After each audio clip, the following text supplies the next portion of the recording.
En manchette aujourd'hui, un tour d'horizon du dernier conseil municipal à Sainte-Geneviève-de-Berthier avant les élections.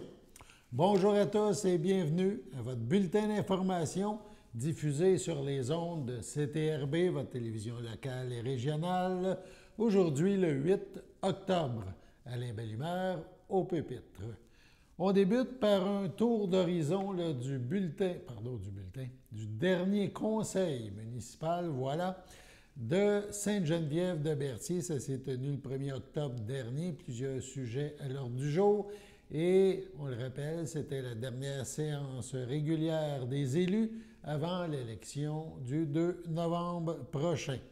Plusieurs sujets ont été abordés. Au niveau de l'administration générale de Sainte-Geneviève, il a été question de modifier le calendrier des séances ordinaires. Il a été question aussi du garage municipal. Il faut remplacer la porte de garage. Le contrôle animalier, un mandat a été donné. Et le ministère des Transports et de la Mobilité durable du Québec, il y a une demande qui a été effectuée au ministère pour un radar chemin Grande-Côte. On écoute différents extraits de cette séance. 5.1 Modification du calendrier des séances ordinaires.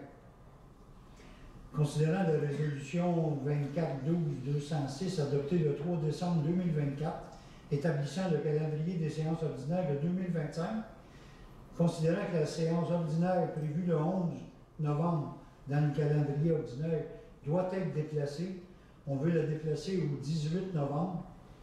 Le pourquoi, c'est qu'à cause des élections, ceux qui seront élus doivent être assermentés avant de procéder à une assemblée ordinaire. Donc, c'est un peu serré à cause des élections. On repousse la séance du conseil ordinaire d'une semaine. Celle du 11, prévue le 11, est reportée au 18. Un proposeur en secondaire, M. Soulière avec M. Cloutier. D'accord. Tout le monde est d'accord. 5.2. Le garage municipal. Il y a une porte du garage municipal qui est due. Ça fait. On voulait la changer l'an passé, puis finalement, on a retardé. Là, elle est due. On ne veut pas passer l'hiver avec cette porte-là parce qu'il rentre beaucoup de froid à l'intérieur. Donc, on autorise la direction à procéder aux dépenses nécessaires pour un montant d'environ 5 000 $, plus les taxes, pour changer la deuxième porte du garage municipal. Un proposeur, Léo, avec M. Cloutier. D'accord. En 5.3, contrôleur animalier, il s'agit de donner le mandat encore pour 1 an à Mon Animaux. On a un beau service de Mon Animaux. Tout a bien été cette année, on n'a pas eu de plainte, on n'a rien eu. Tout va vraiment bien, on est satisfait d'eux autres. Donc on les a contactés, puis on est prêt à les reprendre pour 1 an au montant de 14 400 taxes incluses. Un proposeur de secondaire, c'est pour du 1er octobre au 30 septembre 2026. Tout le monde est d'accord? Oui. Proposé par M. Cloutier avec Léo. Tout le monde est d'accord. En 5.5, lors de la séance de septembre, on a eu des discussions avec des citoyens à propos de la vitesse un peu exagérée, disons, en guillemets. Surtout, les gens qui étaient ici, ils parlaient de la Grande-Côte, dans le coin du Golfe, là, c'était en 90, ils demandaient qu'on le baisse à 70. Puis, avec toutes les discussions qu'on a eues, à un moment donné, on a dit la pose d'un radar pédagogique, juste pour montrer au monde s'il dépasse 90, au moins ralentissez. Ça serait une bonne idée de demander ça au ministère.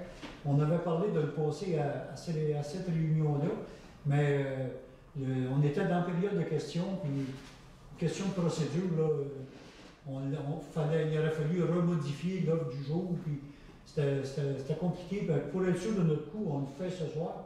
On va demander au ministère d'installer un radar pédagogique dans le coin du 90, dans le coin du Golfe. Puis sinon, qu'ils nous donnent l'autorisation de le faire. Nous, on en a un. Fait qu'on pourrait aller le mettre là temporairement, puis le changer de place de temps en temps. Si le ministère ne veut pas, on va le mettre nous autres à la place. Fait que s'il s'agit de demander au ministère. Un proposeur en secondaire pour ça, c'est déjà M. Bayard qui avait proposé la semaine passée. avec M. Cloutier. Tout le monde est d'accord? On procède comme ça. Puis, étant donné qu'on a eu des discussions le mois passé à propos des vitesses, là, on a parlé de cette demande-là de la Grande Côte, de baisser de 90 à 70. Puis on a parlé aussi, juste ici en avant, on s'en vient à 70, puis on tombe à 50. On avait demandé au ministère de remonter de la 158 jusqu'au chemin de fer, de mettre ça à 50 à partir du chemin de fer, parce que c'est un parc d'amusement qu'on a en avant, puis il y a beaucoup d'enfants à l'année qui jouent là. Puis je veux juste rassurer la population qu'on a vraiment fait les demandes, puis le ministère nous prend au sérieux. On a reçu le rapport du ministère, là, on a reçu ça le 6 novembre 2024 pour ces deux endroits-là. Puis je ne veux pas vous en faire une lecture complète, là, mais la conclusion pour le 158, c'est qu'ils nous disent que la fin de la zone de 50 est localisée au bon emplacement en fonction de l'environnement.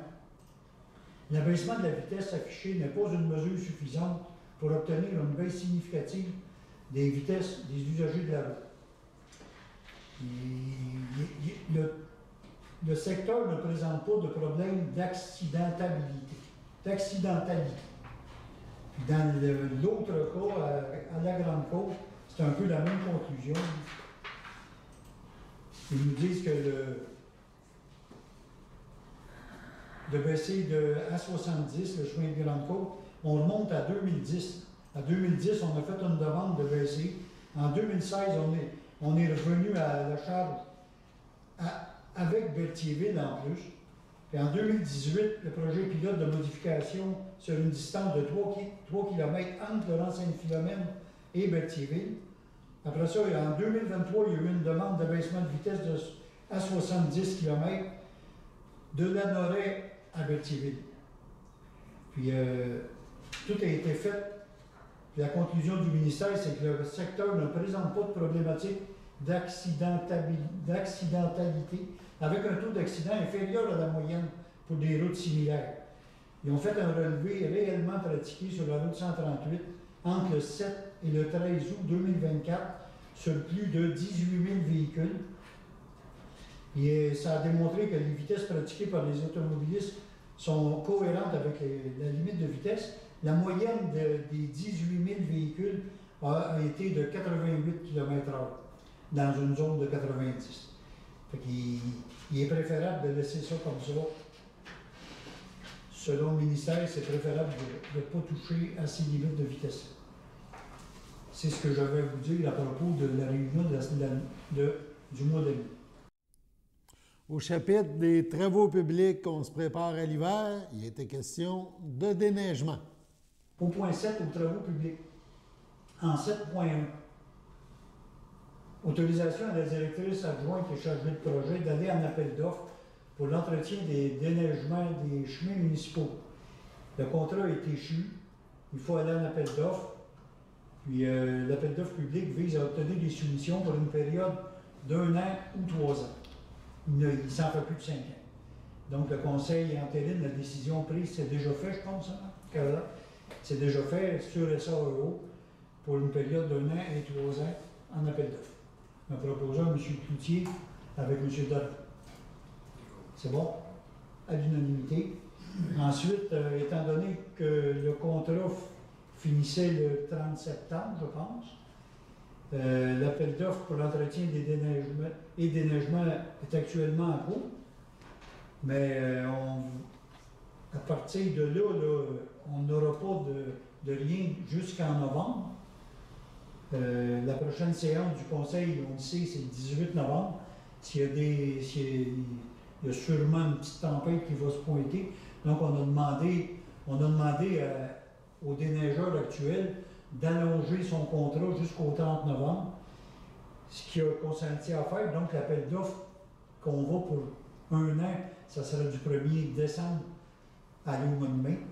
Puis si c'est 3 ans, c'est du 1er décembre 2025 pour 3 ans. Mais pour le moment, ce qu'il faut savoir, c'est que EBI, les entreprises Berthier Incorporées, avaient déjà notre contrat, puis là, ils l'allongent jusqu'au 30 novembre pour un montant de 39 511 plus les taxes. Vite de même, je dirais que le chiffre nous paraît élevé. Là, il va peut-être avoir une tempête, 2 ou 3, mais ça fait partie de la globalité de l'hiver. Puis c'est le même prix. Je pense qu'il y a une augmentation de 7 par rapport au contrat qui finissait cette année au mois de mai. Si on avait négocié à l'été, supposons, là, on ne parlera pas de ça, puis ça serait sûrement ce prix-là, sinon plus cher que ça. Là, on est en appel d'offres, on va voir comment ça va sortir. Mais là, il s'agit d'accepter l'offre de service pour le déneigement des chemins jusqu'au 30 novembre 2025 à 39 511. OK? M. Soulière avec M. Cloutier. D'accord. C'est bon? Tout le monde est d'accord. La municipalité de Sainte-Geneviève-de-Berthier a aussi formulé une demande à la Commission de protection du territoire agricole du Québec. On écoute. Le lot 3 449 514, il s'agit d'une demande à la Commission de protection du territoire agricole du Québec, la CPTAC. La demande a été déposée par M. Junior Loisel des entreprises A Junior L Incorporées, considérant que cette demande vise à autoriser l'ajout d'un usage autre que l'agriculture sur son lot, soit la fabrication et la distribution de produits antiparasitaires naturels pour l'usage domestique et agricole.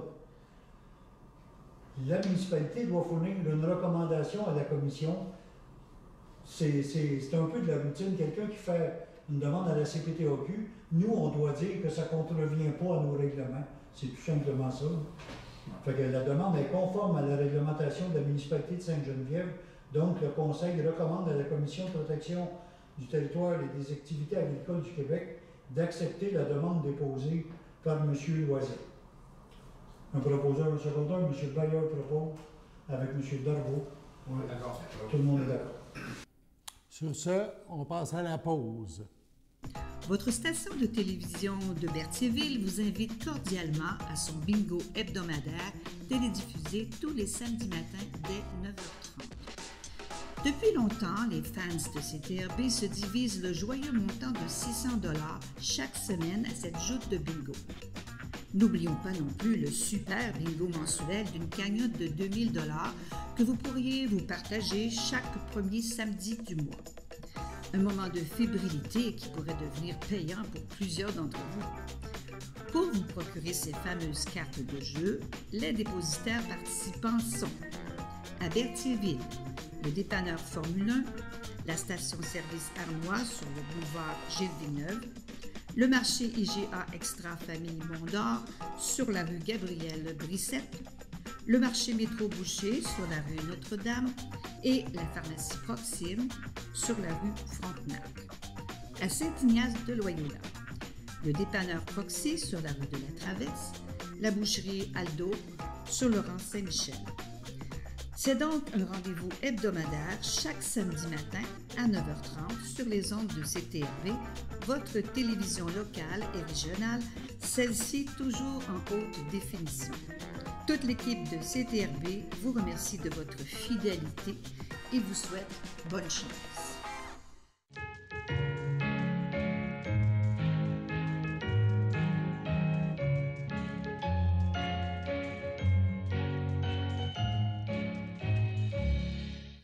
En ce 8 octobre, la FADOC de l'Île-du-Port désire souhaiter bonne fête à Micheline Plante, à Paul Beaulieu, à Richard Ducharme et à Marie-Claude Brizard. Si c'est votre anniversaire à vous, chers téléspectateurs, téléspectatrices, eh bien, toute l'équipe de CTRB se joint à moi et vous souhaite, en ce 8 octobre, bonne fête.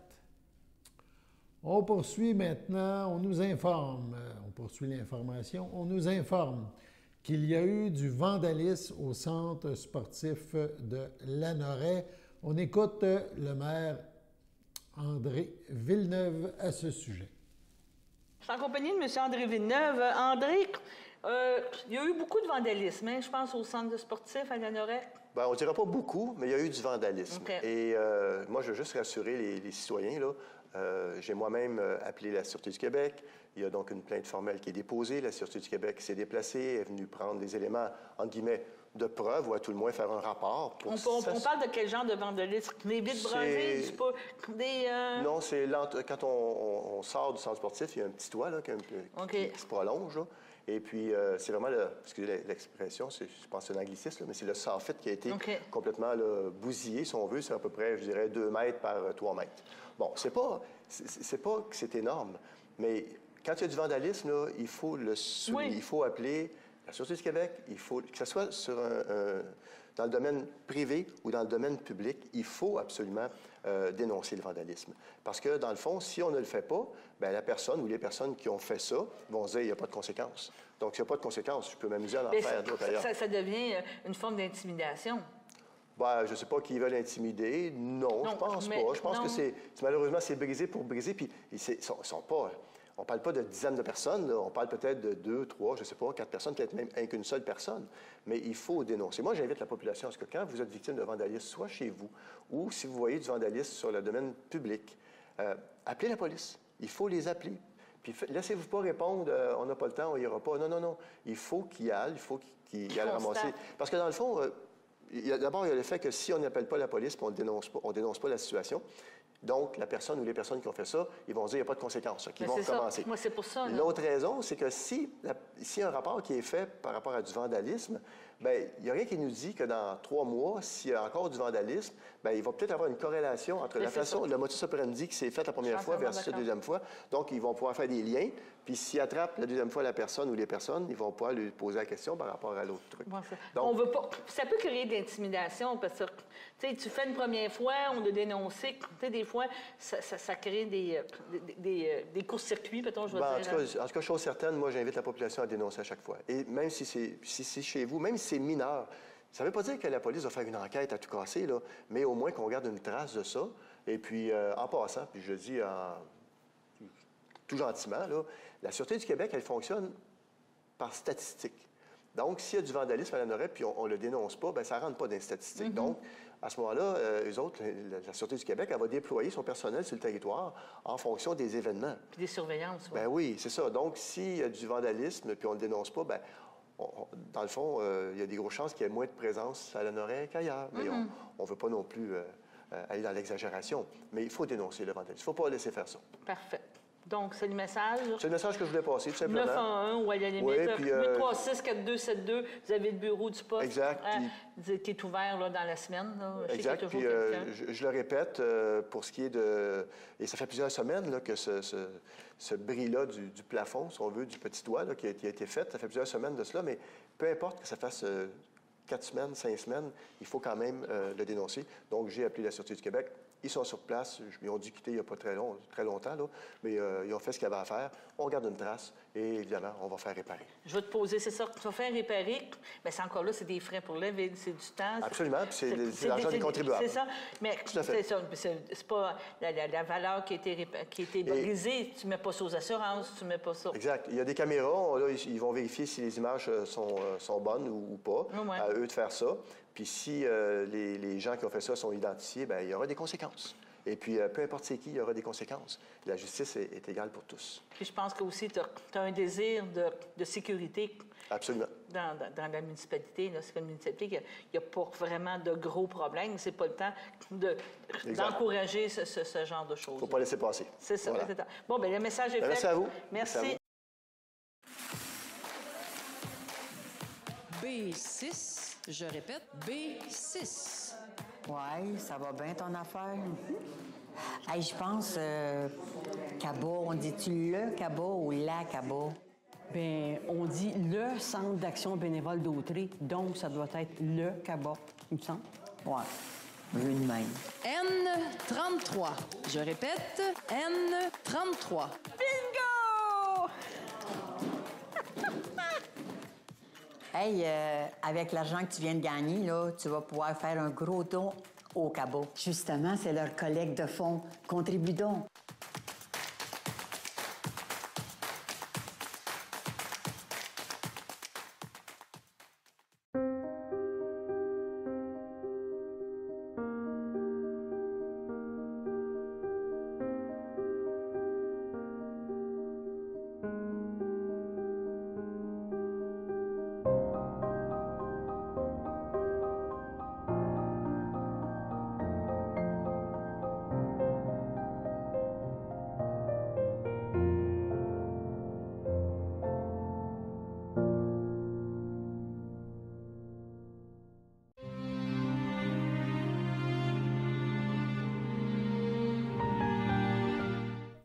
À Saint-Ignace de Loyola, le 1er octobre dernier, est décédé à 78 ans Paul Pichette, anciennement de Sainte-Ursule et de Laval.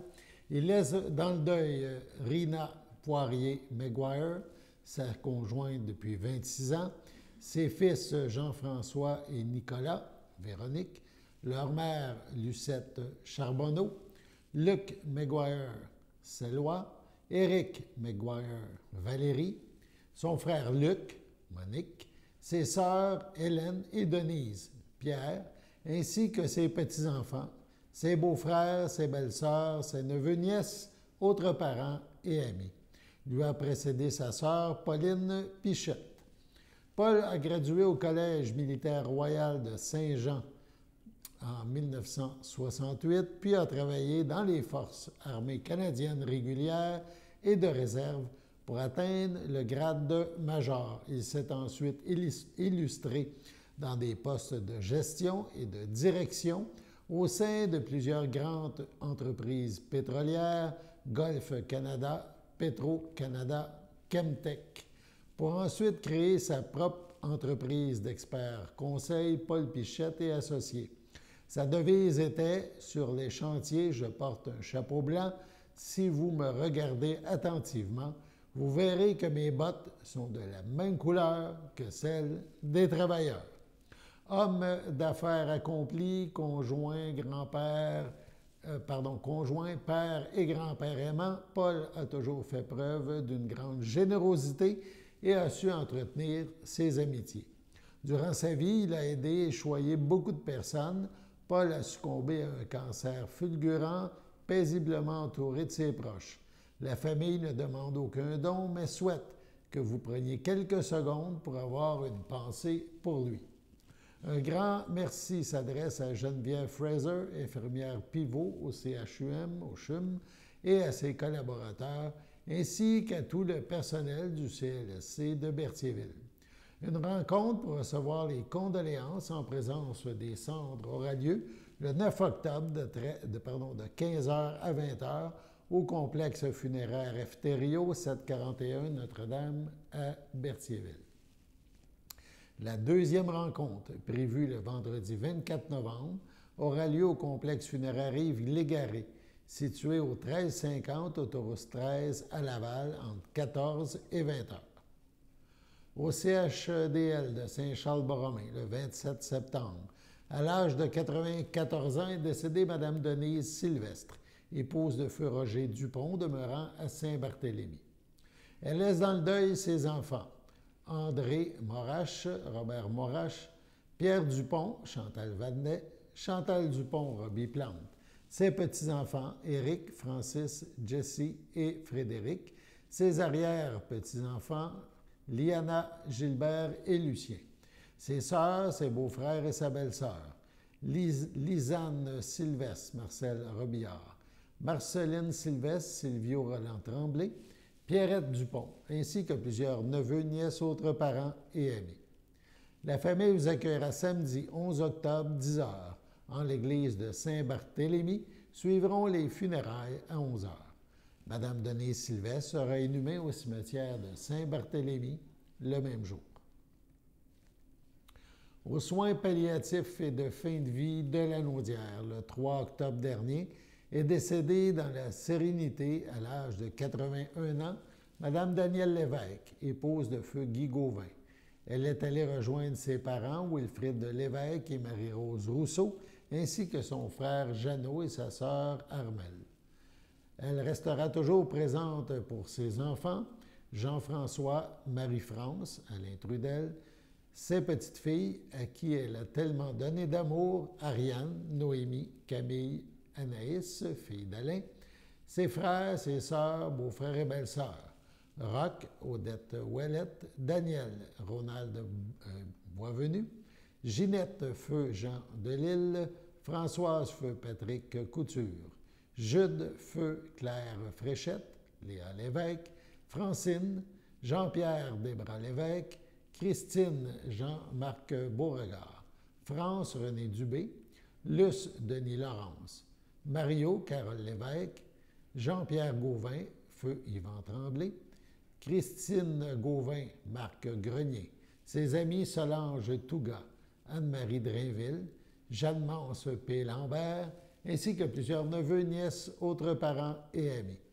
La famille désire remercier chaleureusement toute l'équipe soignante du Havre 2 des habitations Bordelot, ainsi que la docteure Manon Drolet, qui ont toujours été présents et disponibles. Veuillez compenser l'envoi de fleurs par un don fait à la Fondation du Parkinson ou à la recherche de l'Alzheimer. Des formulaires seront disponibles au salon. La famille vous accueillera vendredi 17 octobre, 11h, au complexe funéraire Thériault, rue Notre-Dame à Berthierville. Suivront les funérailles à 14h en l'église de Berthier.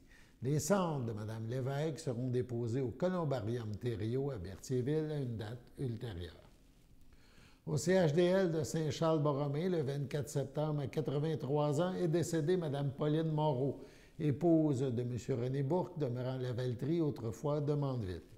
Elle laisse dans le deuil, outre son époux, ses filles, Sylvie Bourque, France Bourque, Denis Laliberté, ses petits-enfants, Amélie et Francis Bourque, Mathieu et Julie Laliberté, ses arrière-petits-enfants, Félix Rochon, Éliam Grenier et Mia Bourque, sa sœur, Lorraine Moreau, Denis Ferland, ses beaux-frères et belles-sœurs, Claude, Gilles, Fabienne, Hélène et leurs conjoints-conjointes, ainsi que plusieurs neveux, nièces, autres parents et amis. La famille vous accueillera dimanche 19 octobre midi au complexe funéraire Thériault à Berthierville. Suivra un hommage au salon à 15h. Les cendres de Mme Pauline Moreau seront déposées au Columbarium Thériault à Berthierville. Sur ce, passons à la météo.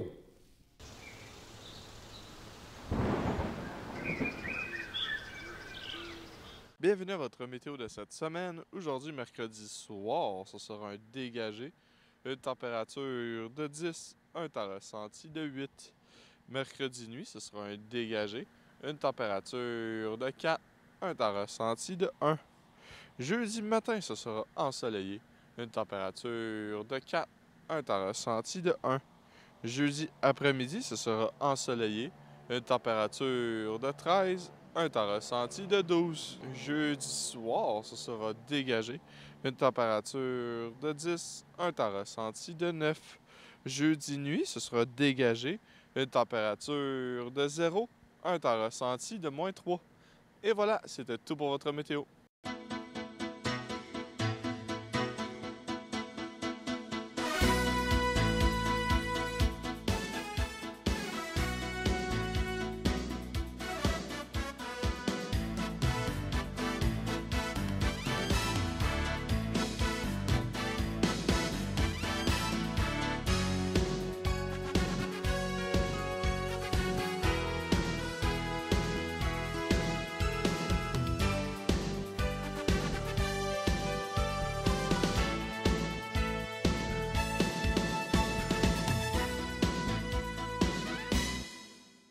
Salut tout le monde, ici Daniel Grenier pour vous parler des télévisions communautaires autonomes. 42 télévisions situées dans 15 régions administratives du Québec. Elles parlent des enjeux locaux et font rayonner les citoyens en leur donnant accès à un média accessible. Je la savais par cœur, celle-là. Ensemble, encourageons les télévisions communautaires autonomes. Oh, ça roule encore? J'ose ma télé communautaire.